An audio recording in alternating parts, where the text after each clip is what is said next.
নমস্কার বন্ধুরা, পিয়ালি সারাদিনে আপনাদের স্বাগত জানাই। আবার একটি ছোট্ট মিনি ব্লগ নিয়ে চলে এসেছি আপনাদের সামনে। তো আজ রবিবার, তো বাজার থেকে নিয়ে চলে এসেছি ইলিশ মাছ। তো ইলিশ মাছ তো আমার খুবই প্রিয়।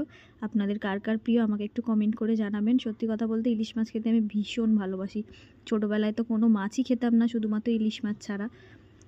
তো দেখুন, এখানে ইলিশ মাছ আমি ঢেলে নিয়েছি। তো এবার এটাকে ধুয়ে পরিষ্কার করে নেব। তো ধুয়ে আমি পরিষ্কার করে নিয়েছি। তো যতটুকু রান্না করা ততটুকু নিয়ে নিয়েছি, বাকিটা আমি ফ্রিজে তুলে রেখে দিয়েছি, আবার পরে অন্য একদিন করব। তো এই যে দেখুন, আমি ধুয়ে পরিষ্কার করে নিয়েছি। এবার মাছটাকে ভেজে নেব। তো মাছটাকে আমি এখন ভেজে নিচ্ছি। কড়ায় তেল দিয়ে দিয়েছি, মাছও দিয়ে দিয়েছি। মাছগুলোকে আমি এখন ভেজে নেব। তো আজ রবিবার, অনেকের বাড়িতেই অনেক রকম ভালো মন্দ রান্না হয়েছে। তো আমার বাড়িতে আজকে ইলিশ মাছ রান্না হয়েছে। তো এই যে দেখুন, এখানে মাছগুলো আমি ভেজে তুলে নিয়েছি।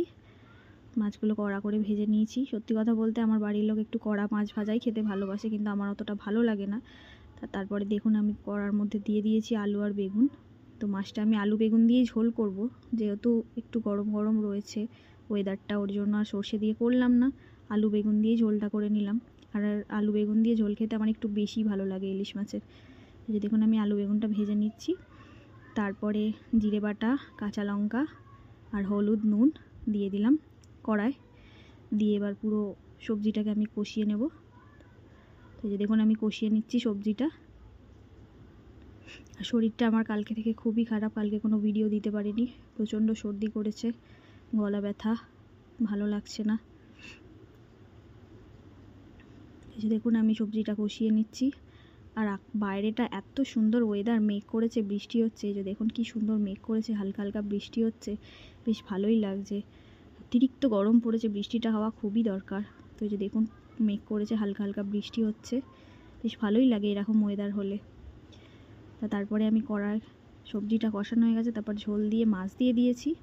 তো ঝোলটা ততক্ষণ ফুটতে থাকুক, ফুটে গেলে আমার তরকারিটা রান্না হয়ে যাবে। তো এই যে দেখুন, অলরেডি ঝোল ফুটে গেছে। তো আমি এর ওপরে একটু ভাজা জিরে গুঁড়ো দিয়ে দিলাম, তাতে টেস্টটা একটু বেশি ভালো হয়। তো অলরেডি আমার ইলিশ মাছের ঝোল রেডি, এবার শুধু খাবার অপেক্ষা। এই যে দেখুন, আমি একটু নেড়ে নিলাম দেওয়ার পর। তো যাই হোক, ব্লগটা এখানেই শেষ করছি। ভালো লাগলে লাইক শেয়ার কমেন্ট অবশ্যই করবেন। দেখা হবে আবার কোনো নেক্সট মিনি ব্লগে। ততক্ষণ ভালো থাকবেন, সুস্থ থাকবেন এবং আমার চ্যানেলের সাথে থাকবেন। দেখা হবে নেক্সট কোনো মিনি ব্লগে। টাটা।